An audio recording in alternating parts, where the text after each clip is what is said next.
everyone, it's Penny Black and Jill Foster here with a new PB&J video, and today I will be creating with some of our new Penny Black brushstroke stamps. So here is a look at the card that we will be creating today. I love this bird stamp. It comes with the bird, its perch, the holly, the berries. It's so Christmassy and fun. It is 40-793 Alight. To give you an idea for the sizing, the card that we are working on today is a standard A2 size card, 4¼ by 5½. So to begin, I'm going to be doing my stamping using the MISTI stamp positioning tool, and I am stamping onto Bristol smooth paper. This paper works really well for capturing the details of these brushstroke stamps. Now I'm inking up my stamps here I'm using Ranger Archival ink in a mini ink pad, which really helps me get the ink just right where I want it. And you can see just right there, that stamping, you already are getting that gorgeous details. The reason we call these a brushstroke stamp is that they look like you have just painted them. They don't have an outline that you're coloring in. They're actually solid, and you're doing sort of the painting with your ink pad right onto the stamp itself. So here you can see I added sort of the orange and brown layers for the top of the bird, and now I'm going and getting sort of the red for his belly. I just turn my ink pad a little bit to the side, and again it's the mini size, so it's easy to get it in there, to apply the color just to specific areas. Now if I accidentally dab it where I don't want it to be, then I will just wipe it off with my finger, or you could do that with like a paper towel if you didn't want to have inky fingers. You can layer the inks that you are adding. So that's one of the huge benefits of doing this in a stamp positioning tool, is you can keep layering and adding the ink. So you only have to work with one stamp, but you can apply the inks in just a specific areas to get a layered look. Now I'm moving on to the leaves. Now I will see that some of the berries will sort of go near that leaf or be layered on top. So if I get some of that green ink on a berry, I just wipe it off with my fingertip again. I'm starting light, and I can build up the color darker by stamping it multiple times. But you can see that Bristol smooth paper makes a really big difference in capturing the details that are a part of the stamp itself. So if you've used brushstroke stamps in the past and maybe had not the best of luck, definitely try them with the Bristol smooth paper. It really makes a big difference. So you can see there, I'm just inking those up. If I got a little bit onto the berry, I just wiped it off with my finger. Now I'm going to use my Arteza Twi markers to color the berries in. So this gives me even more precision in putting the ink just in the places that I want. Now, for large areas like the leaves, like the bird, I prefer personally to use an ink pad because I think it applies more even color than coloring it on with just the tip of a marker. It's not going to be as easy to get it evenly applied. So I reach for my ink pads if it's a larger area and it's easy to get at with the ink pads, but for something smaller like the berries, or to just add in extra layers of color, then I will use my markers. So like you can see here for this brown of the branch, I am using the marker to do that.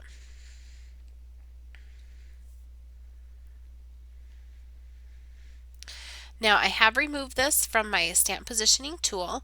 You could certainly just stop right here and it looks beautiful. You can do your background or leave it just like this and it looks absolutely beautiful. I'm going to add a little bit more shading on top. So I did take a black PITT Artist pen here, and I'm just coloring right on top to some of those details to darken them up, like the eye, a little bit on the beak and the feet of the bird. I like the precision of the pen to do that.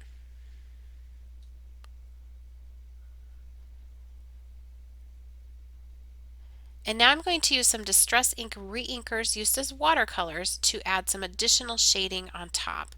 Now, the stamping that I did with the Archival ink pads, that is waterproof. So I can add this shading right on top, and what I've already stamped is not going to bleed and blend and start mixing with the color that I'm putting on top.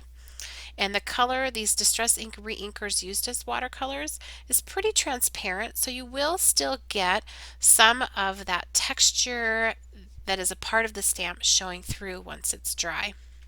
Now this isn't watercolor paper, this is that Bristol smooth paper. It can withstand water and wet mediums just like this without curling or pilling, sort of the top of it pilling. It doesn't do that, but you do want to be careful not to do way too much water. I definitely use less water here than I would on a watercolor paper. But because I've already stamped this in sort of the base color, it's already green, I don't need to add a lot of water or a lot of ink on top of it. Just enough for me to add some shading. So I did that for all of the leaves, and then I'm going to do a little bit here on the bird. I also like the intensity that this red gives to the bird. But if you are new to brushstroke stamping, this is a great stamp to start with because it's very easy to get your ink pads, those mini ink pads, onto the stamp and apply the color how you would like it. And it's also very easy to add a little bit of shading if you decide to do so. You can also add the shading if you aren't a fan of watercolors. You can add it using colored pencils on top of what you've already stamped. That looks beautiful. Of course, like I said, you can also just skip adding any shading too because it looks very pretty without additional painting or shading on top.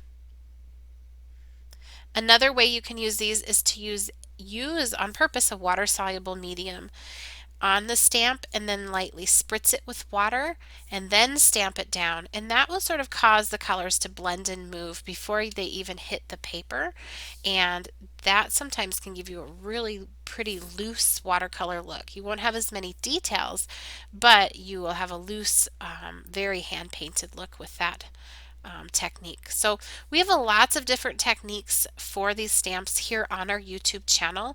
So be sure to sort of scroll through our videos if you're looking for more ideas and ways to use brushstroke stamps. Anything that says brushstroke stamping are techniques that would work with this particular stamp, the Alight stamp. Here I'm just adding some additional shading there on the wing and on the feathers. And all of the exact colors that are on my palette and the colors of ink that I've used are listed for you down below in the YouTube description box, and I have listed and linked the penny black products that I'm using. I'm going to add a little color here to the beak.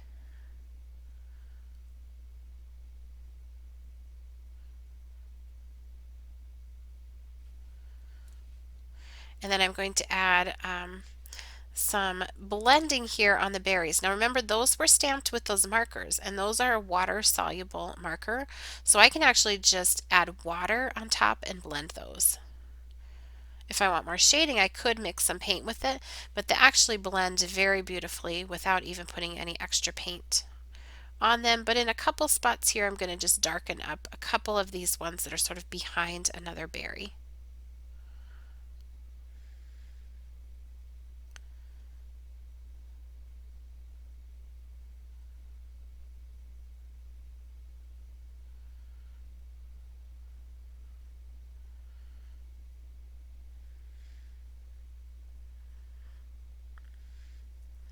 And I'll just darken up the branch here as well.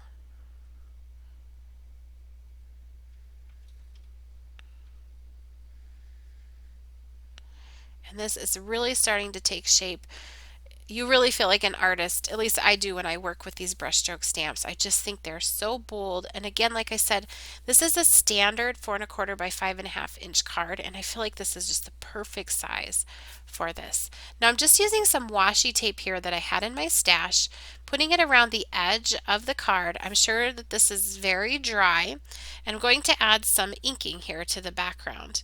So I'm using Memento ink and an ink blending tool with a foam pad. Now there I did have a little boo-boo where some of the red ink sort of wasn't completely dry. I thought it was, but I just blended it up right away and it seemed to take care of itself.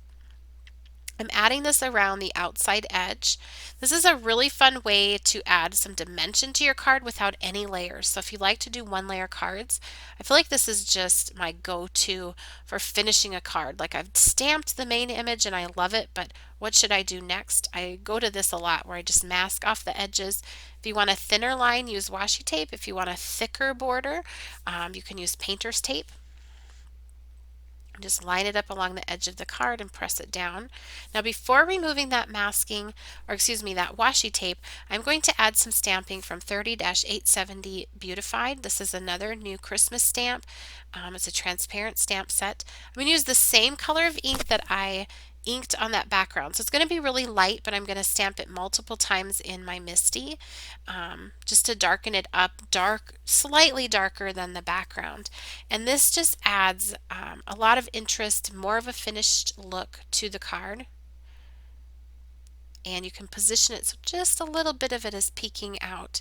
But I love what this adds to the card. Then it's just a nice tone-on-tone look to that inked background. It's also a great cover-up if you're inking and you got like a smudgy spot. If you do some of the stamping on top, it will kind of help that fade away, fade into the background, or be less noticeable. And I'll just do this in a couple of different places here on the card, just playing around here with placement. This is a really handy set for this. It also has some great focal point images too. Then I'm going to stamp my sentiment. The sentiment is from 30-865 Christmas Greetings. Again, I'm in the MISTI stamp positioning tool, and I'm just going to stamp that right on top. A great sentiment for anything with holly, jolly holidays. And I'm using Archival ink in the color of Acorn to stamp that sentiment. I really like that color as opposed to like a dark jet black. And this is my favorite part. Very carefully removing that washi tape, and it reveals that color blocked masked border to the card. And then this is just ready to be mounted to a note card. So here is a look at that finished brushstroke stamping and the finished card. I sure hope you enjoyed today's video and it has you inspired to do some Christmas card making. If you did enjoy it, please be sure to give it a thumbs up and also subscribe to our channel. And you can also connect with Penny Black on Facebook, Pinterest, Twitter, as well as Instagram, our website and blog. There's lots of inspiration in all of those places, and I will link them for you down in the description box below. Happy stamping!